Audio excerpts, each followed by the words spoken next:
मैं हूं आबिद हुसैन शेख। आपका खैर मकदम कर्नाटक एक्सप्रेस में। सबसे पहले नजर आज की हेडलाइंस पर।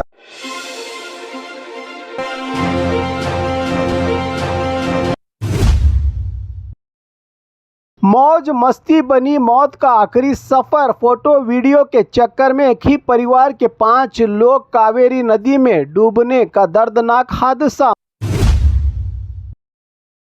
डॉक्टर की जगह पत्नी कर रही थी मरीजों का इलाज। मीटर बैज बड्डी कारोबार के खिलाफ बड़ी कार्रवाई। कर्नाटका के 3 डिस्ट्रिक्ट कोर्ट्स को बम से उड़ाने की धमकी। 2 लाख की रिश्वत फोनपे से लेने वाली पीडीओ रंगे हाथ अरेस्ट। सीबीएसई क्लास 6 कन्नड़ा किताब पर नया विवाद। चाकू दिखाकर महिला के साथ लूट और जबरदस्ती करने वाले को पकड़ा गांव वालों ने।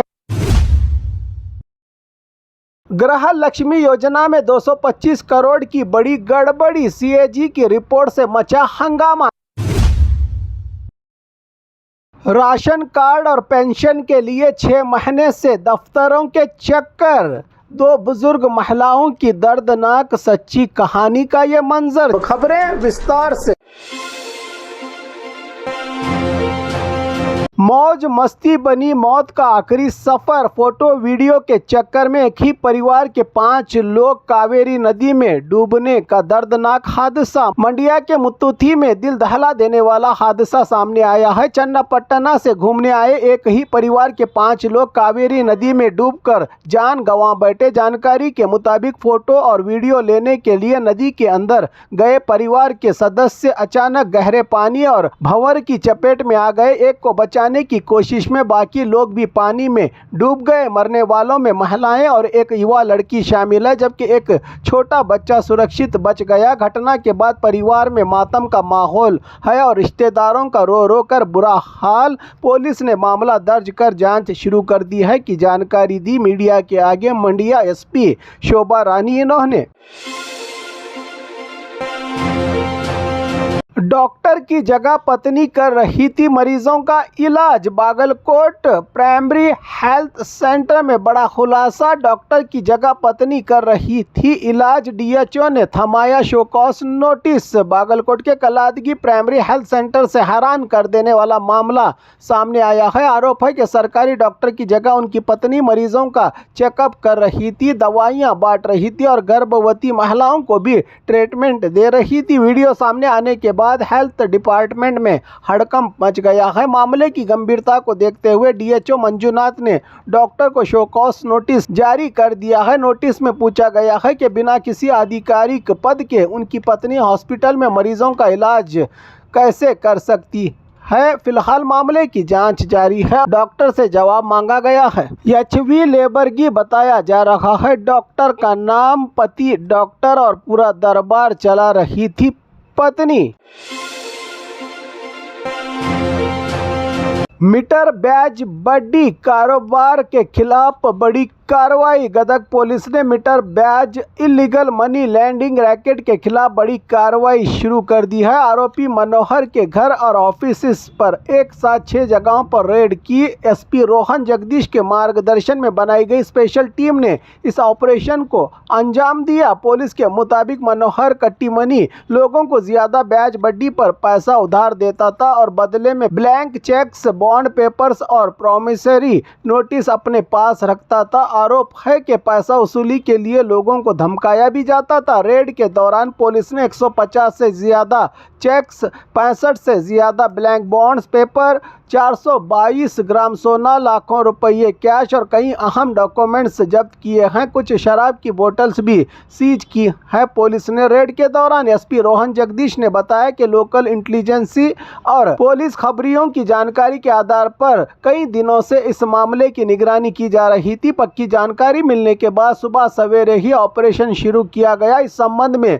बीएनएस की विभिन्न धाराओं के तहत केस दर्ज कर लिया गया है और पुलिस अब जब्त किए गए डॉक्यूमेंट्स और लेन देन की गहराई से जांच कर रही है। पुलिस की कार्रवाई से इलाके में गैर कानूनी ब्याज मीटर बड्डी कारोबार चलाने वालों में हड़कंप मच गया है।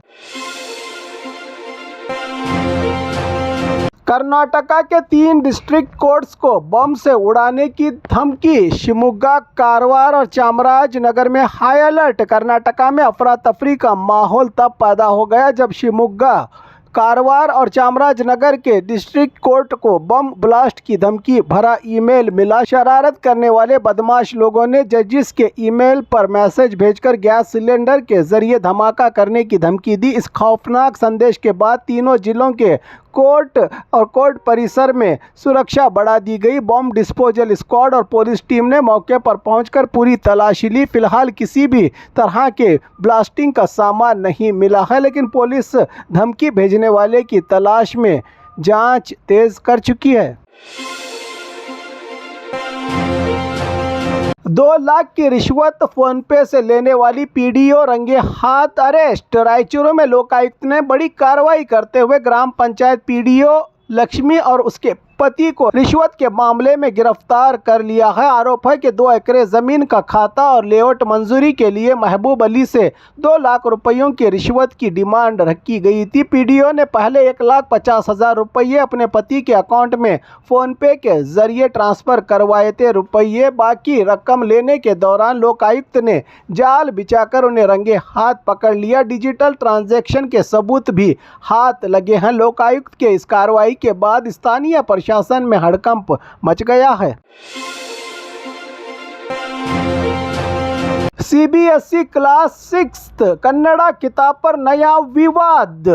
किताब का नाम कृष्णा। मधु बंगारप्पा ने लगाया भगवा करण का इल्जाम। कर्नाटका में एक बार फिर एनसीईआरटी स्कूल सिलेबस को लेकर सियासी गर्माहट बढ़ गई है। क्लास 6 की सीबीएसई कन्नड़ा किताब पर भगवा करण का आरोप लगाते हुए पूर्व शिक्षा मंत्री मधु बंगारप्पा और एजुकेशनलिस्ट ने तीखी प्रतिक्रिया दी है। मधु बंगारप्पा का कहना है कि किताब में कर्नाटका की लोकल कल्चर और परंपरा को नज़रअंदाज करके बच्चों को एक खास सोच की तरफ मोड़ने की कोशिश की जा रही है। उन्होंने कहा कि शिक्षा बराबरी और स्थानीय संस्कृति पर आधारित होनी चाहिए, न कि धर्म या आइडियोलॉजी के आधार पर। उन्होंने किताब में कृष्णा और कुछ पौराणिक संदर्भों को शामिल करने पर भी सवाल उठाते हुए कहा कि बच्चों को कर्नाटका की लोक संस्कृति, भाषा और परंपरा से जोड़ने पर ज्यादा जोर दिया जाना चाहिए।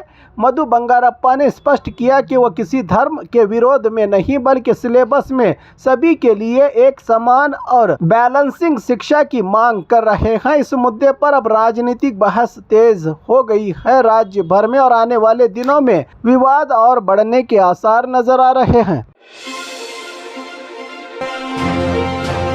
चाकू दिखाकर महिला के साथ लूट और जबरदस्ती करने वाले को पकड़ा। गांव वालों ने बेंगलुरु ग्रामीण के नेलमंगला तालुका के श्रीनिवासपुरा गांव में एक सनसनीखेज वारदात सामने आई है। अकेली घर में मौजूद महिला को चाकू दिखाकर लूटने और उसके साथ जबरदस्ती करने की कोशिश का आरोप लगा है इस लड़के पर। जानकारी के मुताबिक आरोपी ने पहले घर और महिला की हलचल पर नजर रखी। मौका देखकर घर में घुस गया और गहने और पैसों के बारे में पूछते हुए धमकाने लगा। महिला के जोर जोर से चीखने पर आसपास के लोग दौड़कर पहुंच गए। आरोपी भागने की कोशिश कर रहा था, लेकिन गांव वालों ने उसे पकड़ लिया। गुस्से में रहे लोगों ने उसे बांधकर पीट दिया और बाद में पुलिस के हवाले कर दिया गया। आरोपी की पहचान अंजाद, जो वेस्ट बंगाल का रहने वाला बताया जा रहा है, के रूप में हुई है। पुलिस मामले की जांच कर रही है। लूट के साथ महिला पर हमला और जबरदस्ती की कोशिश के आरोपों की भी जांच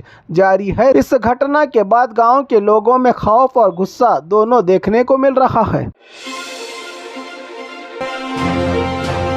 गृह लक्ष्मी योजना में 225 करोड़ की बड़ी गड़बड़ी। सीएजी की रिपोर्ट से मचा हंगामा। कर्नाटका की प्रसिद्ध गृह लक्ष्मी योजना पर अब बड़े सवाल खड़े हो गए हैं। सीएजी सरकारी खजानों की जांच करने वाली कंट्रोलर एंड ऑडिटर जनरल की ऑडिट में लगभग 225 करोड़ रुपयों के गड़बड़ी का मामला सामने आया है। रिपोर्ट्स के मुताबिक 116 करोड़ रुपयों से ज्यादा रकम मौत हो चुके बेनिफिशियर्स के अकाउंट में ट्रांसफर हुई, जबकि 60 करोड़ रुपयों से ज्यादा कुछ चुनिंदा अकाउंट्स में जमा किए गए रुपये। इसके अलावा 46 करोड़ रुपयों से ज्यादा की पेमेंट बेनिफिशियरी और बैंक डिटेल्स के बिना रिलीज होने की बात भी सामने आई है। इस ऑडिट रिपोर्ट में यह भी पता चला है कि 10 लाख से ज्यादा बेनिफिशियर्स के पास एक से ज्यादा मल्टीपल बैंक अकाउंट्स थे और कई मामलों में एक ही व्यक्ति के अलग अलग अकाउंट्स में रुपया ट्रांसफर हुआ। बेंगलुरु में ही 1 लाख से ज्यादा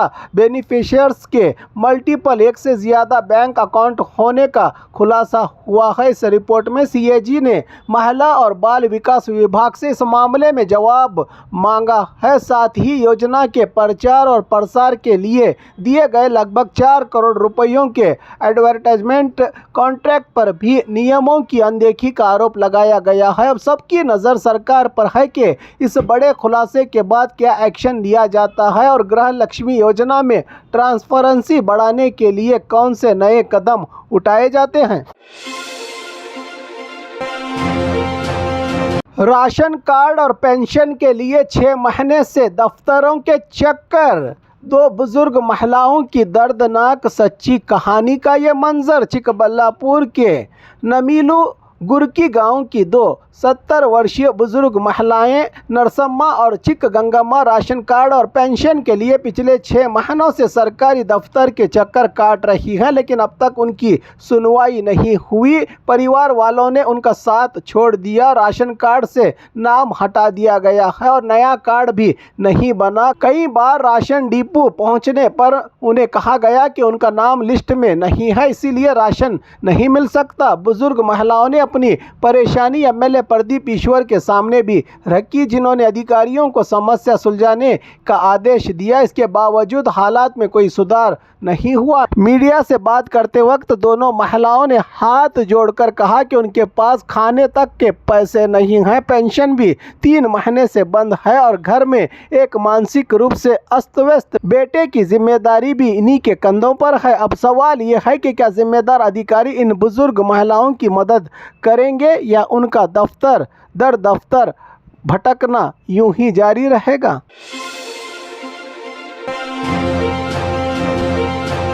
और खबरों के लिए देखते रहिए कर्नाटक एक्सप्रेस।